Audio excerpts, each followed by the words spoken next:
किसी को है वो कैसे कब्जे बर्दाश्त कर पाएगा? इधर पे कि उसको पूछताछ नहीं हुई तो उसको नहीं किसी ने पूछा तो हमें कौन पूछेगा? दिन को हमने खाली लड़कियों की डेड बॉडियां उठानी है इधर से। अगर इसके ऊपर कोई कानून कार्रवाई नहीं करेगी तो ये माजरा बन जाएगा। कल को लड़कियां सड़ जाएंगे घर में, लड़कियां कवारी बैठी रहेंगे घर में। और अगर कोई अपनी लड़की देगा? कोई नहीं देगा, कोई नहीं देगा लड़की। अगर इनको सजा, ये पैसे वाले हैं तो ये गरीब है बेचारे। कौन है पैसे वाला? कौन है पैसा वाला?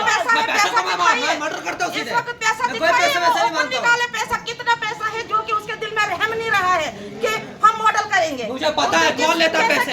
मैं सीधा मर्डर करने पे आया बस। इन गरीब की आवाज हम आपके पास आए, हम आपका चैनल का शुक्रिया अदा करते हैं। आप हमारे पास शुक्रिया करने की जरूरत नहीं है, हमारा फर्ज है। इन गरीब की आवाज ये हर जगह पहुंचनी चाहिए। उसकी माँ, उसकी बहन और उसका जो बेटा है उसको बेटी होती है न वो डोडा की है न वो किश्तवाड़ की है। बेटी होती है न वो डोडा की है न वो किश्तवाड़ की। उसका कोई एड्रेस नहीं होता, उसका कोई एड्रेस नहीं लेकिन होता। उसके खिलाफ सख्त से सख्त कार्रवाई हो, क्योंकि ये बोल नहीं पाते हैं। लेकिन आप उसके दर्द समझ सकते हो। नहीं बिल्कुल है आपको ये दर्द है। ये देखो इसका बाप। अब इसको अपनी लड़की इसी बात को पता है कि बेटी कहाँ गई है। एक ही बेटी थी इसकी, देखो इसकी हालत क्या है। एक बेटी थी इनकी, एक बेटी थी इनकी, जिनको हॉस्पिटल में ये काम कर करके पोंछा मार मार कर उसको पालते थे, उसके शौक पूरे करते, उसको चूड़ियां देते थे लेकर, उसको उन्हीं हाथों से मेहंदी लगाई। मेहंदी अभी निकली नहीं है तो डेड बॉडी हम उसको ले रहे हैं। बताओ, मेहंदी नहीं निकली है लड़की के हाथ में, लेकिन डेड बॉडी हम ले रहे हैं डिस्ट्रिक्ट कस्टवाड़ हॉस्पिटल से।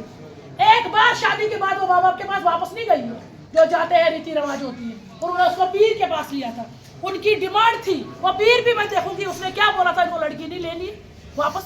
कौन सा पीर है वो? अल्लाह के सिवा कौन है? पीर ने उनको बोला लड़की को घर नहीं जाने देना अभी, क्योंकि उन्होंने वो बहुत खतरनाक थे। उन्होंने जैसे ना शादी निकाह मजाक समझा, उन्होंने सोचा कारनामे है।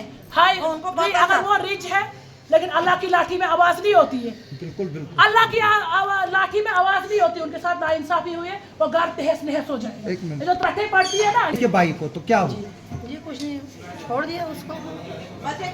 जब जुल्म उसने किया फिर इसने तलाक दे दिया उसको, ले लिया घर में वापस। दूसरी बहू थी हमको जेलना से, फिर उसको भी तलाक दे दिया। उसका एक लड़का था, उसको बेटा था, उसको भी तलाक दे दिया। 9 साल के बाद लड़का बच्ची को तलाक दे दिया। 9 साल के बाद बहुत मारपीट होती थी उससे। 9 साल के बाद उसका तलाक। तो उस वक्त आपका दुख दर्द किसी ने नहीं हम सुना, किसी को आप नहीं आए नहीं, आप खामोश रहे तो तभी आज ये हाल हम खामोश हो गए, हमने किसी को किसको आरोप करते हैं? उसका वो भाई बोलता है एसपी डीएसपी की धमकी है इनको देने। एसपी डीएसपी की है कौन वो एसपी डीएसपी? हम जैसे लोग डरते ही नहीं है। आप देखिए ये विजुअल्स हम आपको लाइव विजुअल्स आप किश्तवाड़ से देख रहे हो। यासीना बानो 22 साल के करीब उम्र थी, उसका कल आधी रात को मर्डर हुआ।